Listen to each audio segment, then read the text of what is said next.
Rin sits at her desk, dreading the end of the school day.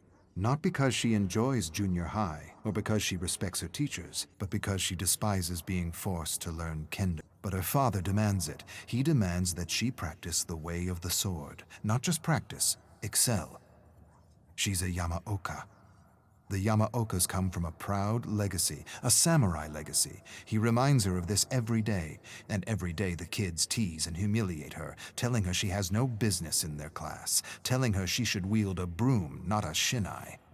She ignores them and tries her best. Maybe if she excels with a katana, her father will feel better. He hasn't been himself as of late, frustrated, irritable, reactive. She can't do anything right, nor can her mother.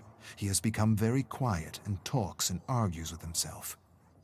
She doesn't understand what's happening to him, but she knows he is suffering, and the last thing she wants is to add to his pain. Family is everything, and maybe one day she'll be okay with wielding a katana. Maybe she'll even enjoy it. Rin's bones feel brittle and ready to collapse under the weight of the armor. She holds her bamboo shinai up to her opponent. I want this to be over. Can't this just be over?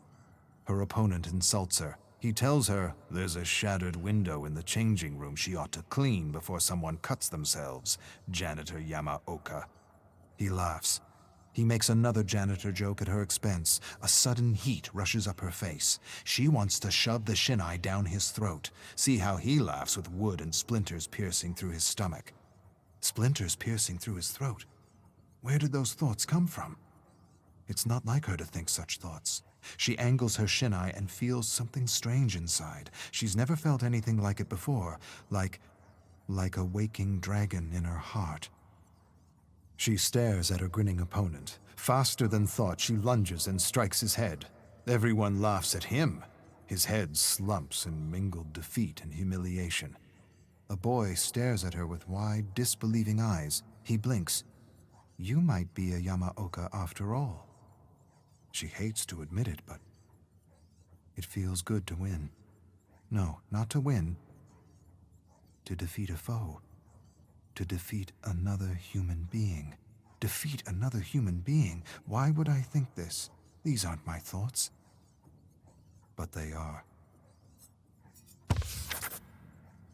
She doesn't understand what happened. What thing came over her to give her the strength to contend with the boy in front of her? He isn't laughing anymore. He glares at her. She beat him. Not once, not twice. Thrice. The boys continue to stare at her open-mouthed. Something is changing in Janitor Yamaoka. They know it. She knows it. She feels the waking dragon in her heart. It's the closest she's ever felt to being a fighter, a warrior, a Yamaoka. And she likes it. Likes being treated with respect. Likes being taken seriously. For an instant, she imagines herself beside the great Renjiro Yamaoka and his son Kazan. Something tugs in her heart, and the dragon stirs. And the dragon, she realizes, is the waking of her raging Yamaoka blood. Janitor Yamaoka, you got lucky. Let's see how lucky you really are. Boys close in on her, cursing, jesting, shouting. She wants to run, but doesn't see an opening. She wants to apologize for being good with a shinai, but the waking dragon inside her heart won't allow it. She didn't do anything wrong. She has no reason to apologize. She finally did what she was supposed to do, and now they close in on her as though she had cheated, as though they could see the dragon that had helped her. She feels scared. Where is that dragon now? Where is the spirit of her ancestors? She raises a pleading hand for her abusers to stop. You will pay. You made me look foolish. For a moment, there is an opening between two boys, and there's no hesitation, only action. She charges through and storms across the schoolyard with a group of angry boys in pursuit. She quickly ducks behind a garbage bin and watches the boys run past her. One stops, turns towards the bins, narrows his gaze. She holds her breath. She can hear her heart pounding in her head. Why hide? You are better than these peasants. Stand and show them who you are. but she does not reveal herself. She hides and wishes that waking dragon to go back to sleep. Rin emerges from hiding and begins her long walk home. The dragon in her heart admonishes her for hiding, tells her she is more than her tormentors and should never cower before bullies and abusers. She's not sure what she should have done or what she should think. Maybe she should have faced them. Maybe she should have confronted them. Maybe she should have beaten them down and torn them limb from limb. Limb from limb? What am I thinking? Where did that come from, limb from limb? What dark thoughts are these?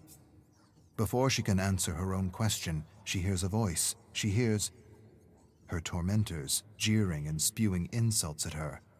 She doesn't turn around. She doesn't run. She doesn't run because she knows what's coming, and she doesn't care. The dragon within tells her everything's going to be okay. The boys throw garbage at her, call her Janitor Yamaoka, Janitor Yamaoka, Janitor Yamaoka. She knows what's next. She sees it in her mind's eye like samurai of old. They'll push her down, surround her, punch and kick her, but this time she won't let the pain defeat her. She won't let the fear paralyze her. She'll use the fear and the pain to feed the dragon. Today her bullies will feel teeth and claws. They will feel her wrath, and they will learn she is a Yamaoka.